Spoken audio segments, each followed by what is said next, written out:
Yeah, thanks, Sue. And good afternoon, everyone. We're going to look at, I suppose, to an extent, what's wrong with the current recruitment state of affairs and try to look at what it should be like and therefore what it should be giving us in terms of the how it should be meeting the requirements, the manager's requirements. Just to remind you, there is a workbook, and the two primary slides I'm going to use today are on the front page. That's the second slide, in fact. And then on the first leaf inside, workshop one, the present process. And I want to use the present process effectively to go through and say, okay, well, if that's not right, why isn't it right? And what should we be doing about it? What else should we be putting in place? So I suppose we should start with discussing why it is that we've got a new selection age. Why is this? Why is there any new requirement? And I suppose there are two reasons why things are different today, perhaps than maybe 10, 15 years ago. The reason is twofold. First of all, in some jobs, we've got huge scarcity. So when we go out for specific jobs, we are finding that the candidates are just not there. So we're ending up with a choice of two, three people, a very small number of candidates. And the other side of it is, and this is almost kind of completely the opposite. The other side of it is there's a huge grayscale. So nowadays you say, I want a software developer, I want a software engineer, and you will be faced with anything from somebody who can basically code and put together web pages and the likes, remembering, of course, that web pages are used in a lot of professional systems, but basically can put together some web pages. All the way through to the other end, where you've got a software engineer who can look at requirements, can discuss with the client, can manage the project. Oh, by the way, can also put together some code, can architect the system, can come up with novelty, could even go as far as developing patents and the likes. Somebody who is, if you like, by anybody's measure, is quite a high skill, high knowledge person. So you've got anything from somebody who has to be told day to day what to do, is working perhaps in an agile Scrum environment, and but nonetheless is being told exactly what to do. Don't give them any algorithms or the likes to deal with, because they won't be able to. So you've got this huge grayscale. So you go out to a recruitment agency and you say, I want a software developer, and you've really got to start being far, far, far more prescriptive. And that also does not mean, of course, that you simply trot out all the languages that they should be proficient in. So we've got this problem. On the one hand, some jobs we've got very few people in a way, and on the other side, we've got a huge grayscale where it's very difficult, and we have to get far better at defining. So we need to have something better. So what I'm going to do is look at what's wrong with today, put it together in a different way, and look at some of the issues. So there's a central theme. In order to get our recruitment and selection working, we have a fundamental requirement, and it is get the right person into the right job. Now that's blindingly obvious. So we've got to qualify the right job. We have to define what the right job is, and then we have to define what the right person would be if we indeed get them into the right job. So it's not just a question of guesswork here. We're having to be quite specific and define. We're looking for everything that we do in this, and there are two themes here. One is good science. We want it to be good science. What is science? Science is the search for fact, the search for evidence to support assertions. So we want to be able to say, this person is the best for the job, or not the best necessarily, we'll qualify that later on. This person can excel in the job or can perform well in the job because, and it's the because that helps us get it into the good science category. And then, of course, when we combine all the activities, whether it's search, selection, making an offer, everything must join together. It must be sound. It must be a case where whatever comes in order to define what the person we want, that then must be used all the way through. We can't have a discontinuity where a manager sits there and says, yeah, I like that person. Whoa, hang on a second. We just developed a criteria for that, and you're now breaking the criteria and saying you're going to use some abstract thing like. So we have to have the process that joins together and what's used throughout. One constant set of criteria is used throughout. Anyway, we'll see how it goes. Here's the current recruitment process. So you call a recruitment agency, starting up on the where it says start. You call a recruitment agency, the agent either comes in or you talk to them over the phone, and they, quote, take a brief. They listen to you. Now, we'll come through the detail of how that can be flawed in a moment. The agent then goes away, hits some databases, goes onto some jobs boards, puts the job up on the jobs boards. In the end, gets a bunch of CVs, sends the hiring manager the CVs, and the hiring manager sifts those CVs according to something that he or she has in mind. We then go forward to the hiring manager, then goes forward to start the ball rolling of getting a shortlist together, interviewing the shortlist, making decisions, and making an offer.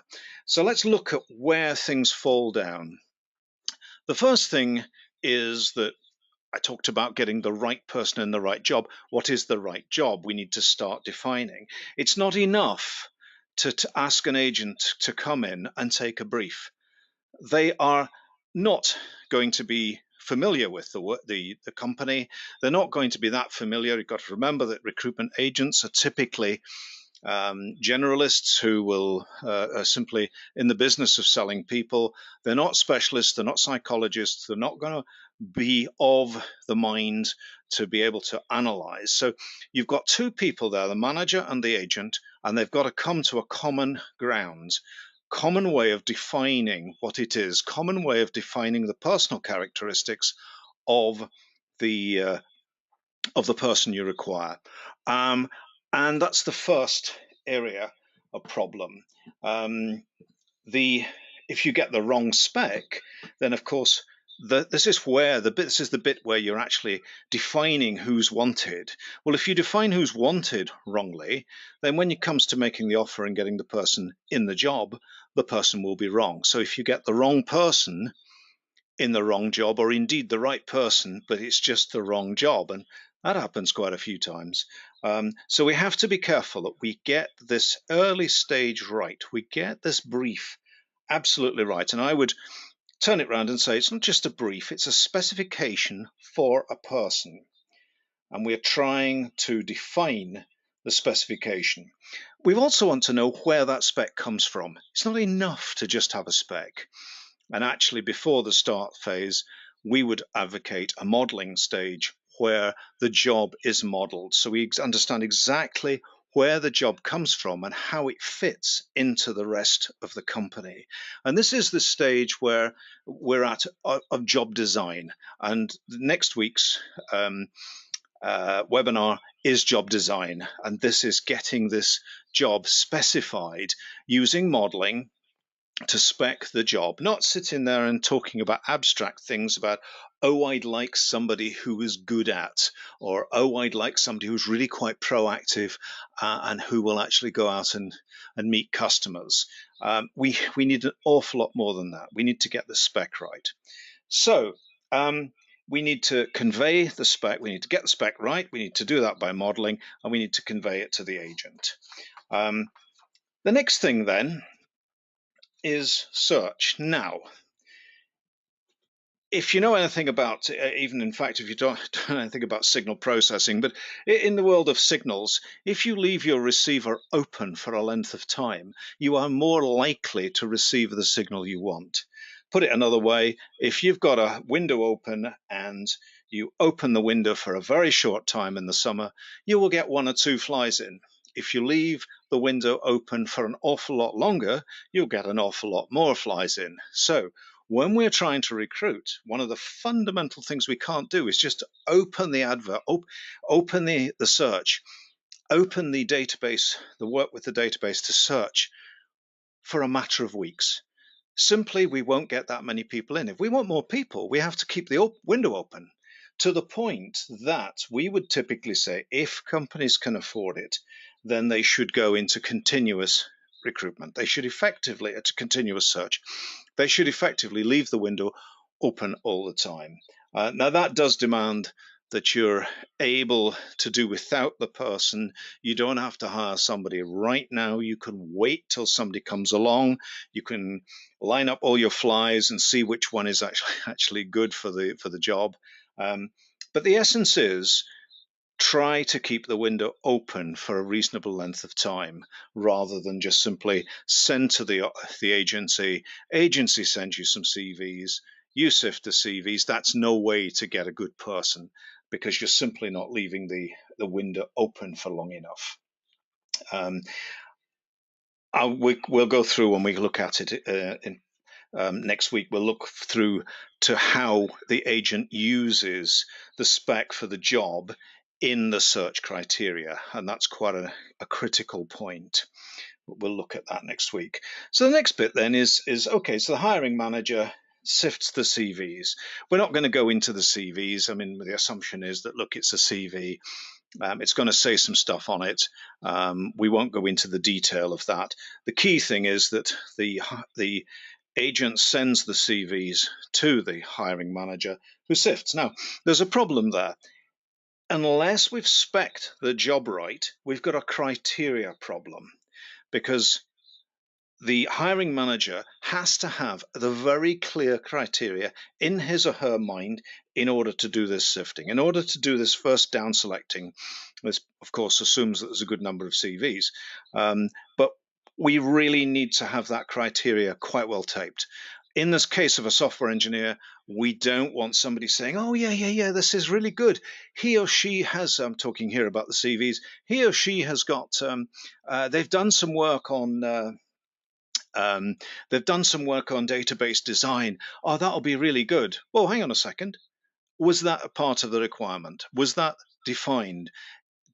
Are we searching for somebody who puts on their CV that they have got that experience? We don't want any kind of nuances, any kind of abstract thing about he or she would be good at this or not good at that. We want the criteria to be defined. So we must be clear that we avoid the criteria problem there. Now we get into decisions, the decision problem. Of course, we have to decide on the basis of the criteria, but we also have to be careful at this point that we're not bringing in any bias into it, that the decision is quite well supported, and that we know why we made the decision to interview. This is important nonetheless on things like the legal side of the business, where you must only decide on things relevant to the job. And of course, if you've got it well spec'd in the first place, then your decision will be well supported. The big one now is on what basis you would actually run the interview. What is the interview for you? We would advocate, and we'll show you this when we get to, I think it's webinar 3 or maybe 4, we'll go through exactly how you construct the way in which you interview and the tools that you use. This point is critical. Now, in principle, if the rest was a load of rubbish, at least if your selection criteria is good, and if your selection is done well, then it's, I suppose, in a sense, like bombarding thousands of candidates into this really small grid, this really small hole here, and one or two of them getting through because they are indeed good. It's a very inefficient process. You should get the rest of the process fixed, but at least, if nothing else, you should always have your selection well run. At least then you'll see whether or not it's burning money, because you haven't got the bits that come before well sorted out. So here it's all about tools, and our preference is to use psychometric testing. It's come in for a bit of a battering recently. There's a lot of cheap imitations, indeed free imitations out in the market, and that doesn't help. But we would always say that the decision should be made on the basis, or selection should be made on the basis of a requirement for a specific general mental ability, not just high general mental ability. That is meaningless. We need a specific general mental ability. Also the specific personality. So we're looking very much there for person to environment fit. We're looking for somebody who fits the environment, fits the job, and will be good in the job. So first of all, define somebody that is going to be in that state. Remember, we should have done all this beforehand. We're now using this. The other is a work sample test, so a series of work sample tests. If you require somebody to be able to solder, then I would expect a test in the interview illustrating how, having them show you how well they can solder. That's as simple as that. And then you would evaluate and score. And the other one is a structured interview, not the average interview, which talks about woolly questions like, tell me where you're going to be in the next 5 years, where would you like to be, where would you like your career to go. These types of questions don't tell you much, in fact, very little. A lot of these so-called, if you Google 5 best questions to ask at interview, you will get, frankly, a load of tosh. You will get a lot of questions, and they look quite cute, but they don't actually tell you anything about how well that person will do in that job. All your questions need to be specific. They need to ask scenarios, perhaps, and they need to be specific to the job. So we'll show you how to do that. The key thing there is that the job, the tools that you use, that is the testing, the GMA testing, the personality testing, the work sample testing, and the interviewings, the structured interview, need to be of high predictive validity. That's the basic problem. I'll give you an example of bad predictive validity. Graphology, handwriting, that's got a brilliant, I think if I remember rightly, it's predictive validity tends to go on, it goes on a score of 0 through to 1 because it's a correlation coefficient. And graphology has a score of 0.01, useless. And also references. References are not good. You never use references to make a selection on a person. References are there to select or to tell you, give you some kind of corroboration on who the person is. So references have got a predictive validity of something appalling, like I think if I remember 0.05, but it's that kind of figure. They have to be done, but that's for a different reason. So we are very interested at this stage in high predictive validity tools, and when it comes to that webinar, we'll take you through that. Then we're into decision. Interestingly, of course, often people will make decisions, and they'll make decisions with numbers of people. So, for example, there'll be a number of people involved in the decision. It might be that the interviewee has gone before a board in your company. You organize a board, HR manager, functional manager, and I don't know, maybe somebody else. Never discuss the candidate, score independently, agree how the weighting is going to be between the different people by all means, but if they're all equal, then it's simply a case of add the scores up, divide by 3, and see whether or not the person crossed the line. And as opposed to having a big discussion about I think, and the worst thing that managers can ever say is I think. No, you don't think. You're not entitled to think.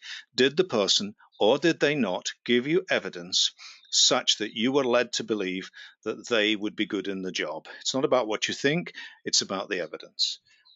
So closing on that, then you get to an offer, and we would always advocate that you, as the hiring manager